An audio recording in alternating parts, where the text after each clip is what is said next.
impact on this world, even if it's like a minor impact. I want it to be in a positive way that people can use and it will help them. My greatest passion is to be an astronaut also. Wow. Are you still here? My greatest passion is to be an astronaut also, because I don't know, I've always like was fascinated by space and just like what's out there, not just like on what's here on this Earth, on like multiple Earths, like the opportunities that people can use. So, and as astronomy has always been a passion of mine. My greatest strength, I guess, is to like never give up. I guess, like even though like I might be like I'll be lazy at some point, but I want to keep doing it. Like I'm determined to like get better at something, even if like it's and my greatest weakness is not being verbal enough. Like I'm always too quiet, like not very assertive. So like people like won't hear me, like literally and physically. Very good. You know what? There's an advantage to that. And it just made me think. I teach my students, seek first to understand, then to be understood. Nobody cares until they know how much you care. Nobody is going to open up to you and tell you things if you aren't going to listen. So, you can probably build on that.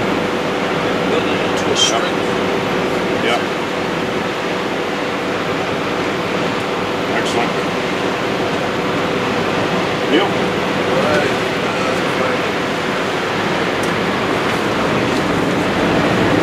So why am I here?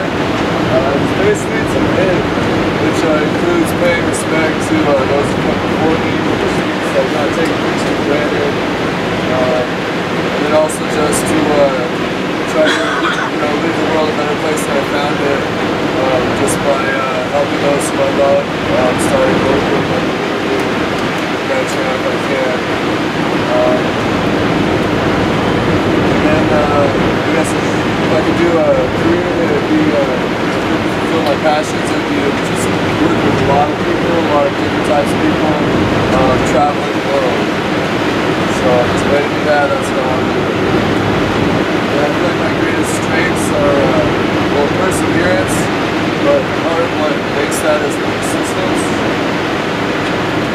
Just never giving up and being able to overcome obstacles. Yeah. And just, how you act in the face of adversity, how you react to adversity. My greatest opportunity is my indecisiveness right now. Yes, it was always also too nice, I really haven't tried to assert myself, but in the past like 5 years or so, I've gotten a little better at that. Growing up, I was always too nice and not assertive when I needed to be for my well-being. But I'm starting to get better at that. I need to be more decisive now, along with critical strengths. What do you think of my strengths? You mentioned love. Sorry? You mentioned love. Yeah? Give me a definition, your definition of love. It's like an unselfish thing. Love is sacrifice. Yeah.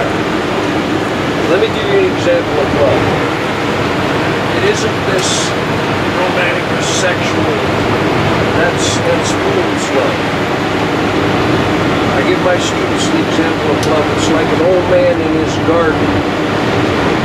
Every morning he'll get up, he'll go out there, he'll weed, he'll water his garden. Every morning he'll get up, make sure that garden has what it needs to grow. You'll become a part of that garden. That is love. Love is not an emotion. Love is an action. An outward action.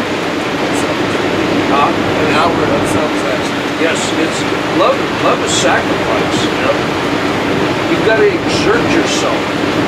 Too many people are so confused on that because they say that the desire to receive for the self alone is the opponent individual. You know what that is, guys?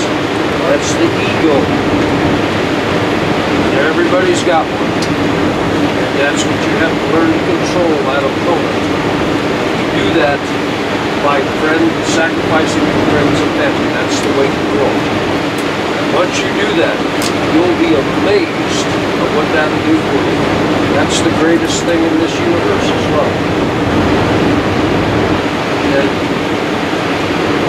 get away from this fool's love, because that'll destroy you. Fool's love is selfish. Selfish.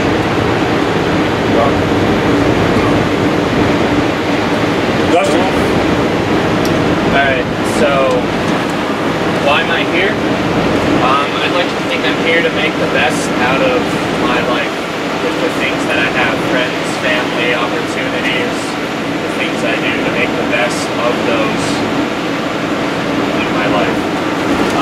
My passion as a career would be, I'd like to play rugby internationally, but another one would be I'd like to be a stockbroker or a financial analyst for a firm, a large firm somewhere on the East Coast, like New York, maybe Chicago. Greatest strength, I think, is my hard-working attitude. I always get things done when I need to, and I'm always looking for more things to do. And that goes into my opportunity, which I should get better at my time management, which I say yes to do too many things, so it just gets me caught up doing too many things, not having any time to do what I want to do personally.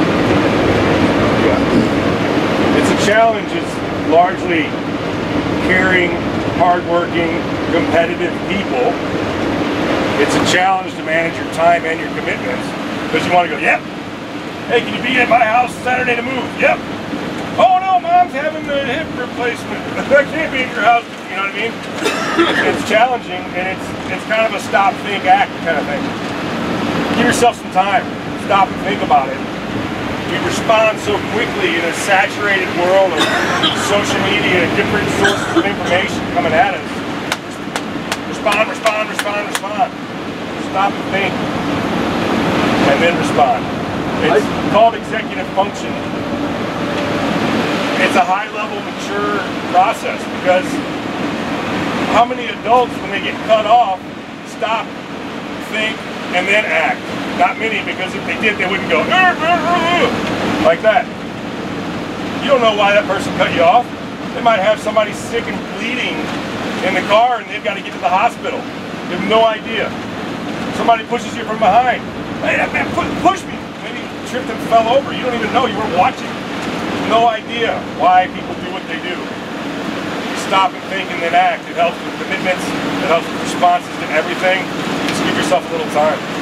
It's like watching your favorite program on TV when the house is burning down. Wait a minute, no, I gotta wait, I gotta see this program. Yeah. But your house is burning. No, wait a minute, wait a minute. Another example is, this guy was walking by this grove of trees one day. He saw this guy sawing this log. I mean, he was sawing, boy, and I mean, he was going and sweating. The guy says, why don't you sharpen that saw? Go a little bit faster. I don't have time to sharpen this saw. Exactly. I took a time management class one time. And there was probably 400 or 500 people in this class. The instructor got up there and he says, well, before we start the class, I want you people to tell me your definition of time. What is time? And everybody was saying all these things. And he says, yeah, that's good, but it doesn't quite explain what time is. He says the best definition of time that we have come up with is events happening in sequence, one right after the other. So he says, if somebody tells you they don't have time to do something, they don't want to do it. Because if they wanted to do it, they would make the time. Simple. We waste too much time. Watch this, observe. You're wasting of time. But you could be doing something else, more concerning, more constructive. Yep. All right, that's everybody. Valuable? I think when you guys are on the field and see it, you know each other better, right? And the more you know about people, the easier it is to interact with them.